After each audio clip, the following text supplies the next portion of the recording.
terkait dengan sidang kali ini. Yang diterangkan apa tadi? Ya sesuai bidang keilmuan yang coba saya tekuni saja, yaitu tentang psikologi forensik, baik itu terkait dengan terduga korban, terduga pelaku, dan saksi.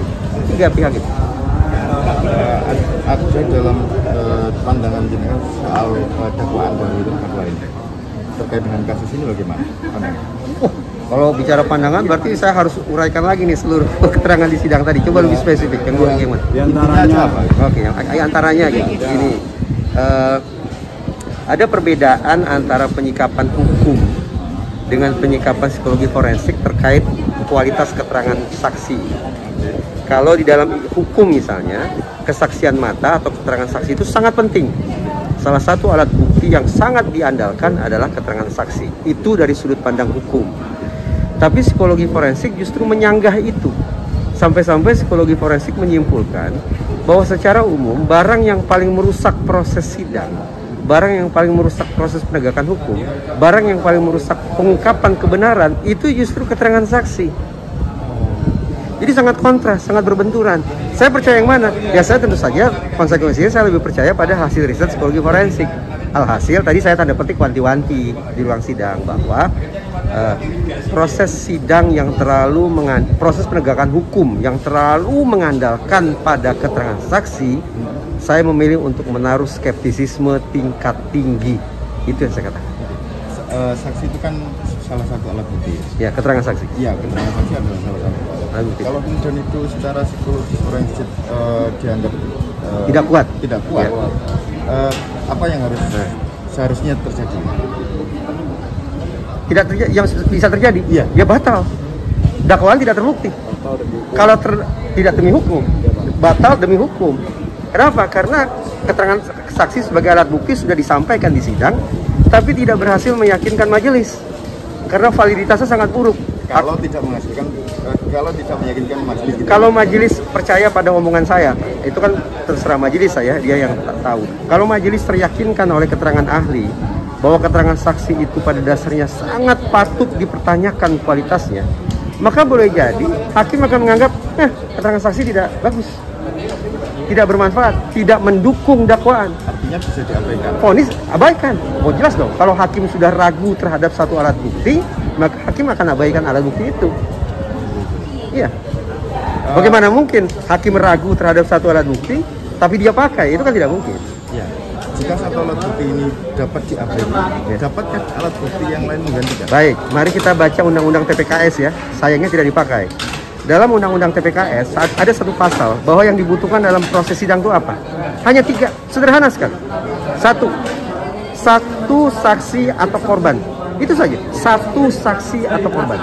2, 1 alat bukti lainnya. 3, keyakinan hakim. Sekarang pertama. Tadi saya katakan keterangan saksi, berarti termasuk keterangan korban, itu validitasnya sangat-sangat meragukan. 1 ya. Berarti udah tumbang 1. Keyakinan hakim tidak bisa kita pengaruhi lah. Berarti tinggal 1. Apa? 1 alat bukti lain. Hadirkan ke persidangan. Ada tidak? Bahwa sudah terjadi dakwaan itu, terjadi kejahatan seksual itu. Apa alat buktinya? Ada tidak?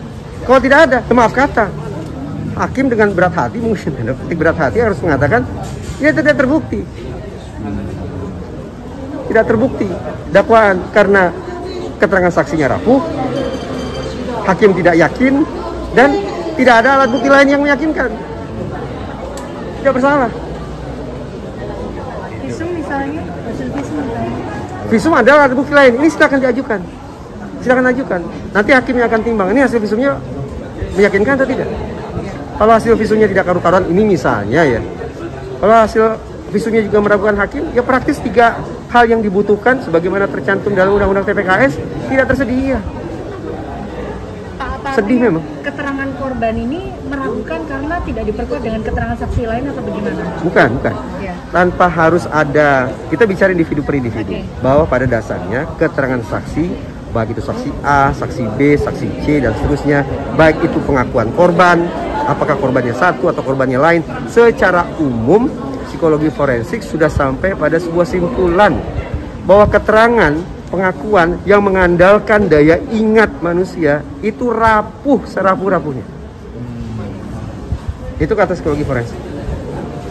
Kalau sementara kesimpulan menurut ahli kesaksian yang dihadirkan ini seperti apa? Saya tidak tahu. Saya tidak tahu pemeriksaan saksi-saksi yang lain saya tidak tahu. Visum yang Saya tidak tahu juga. Saya tidak tahu.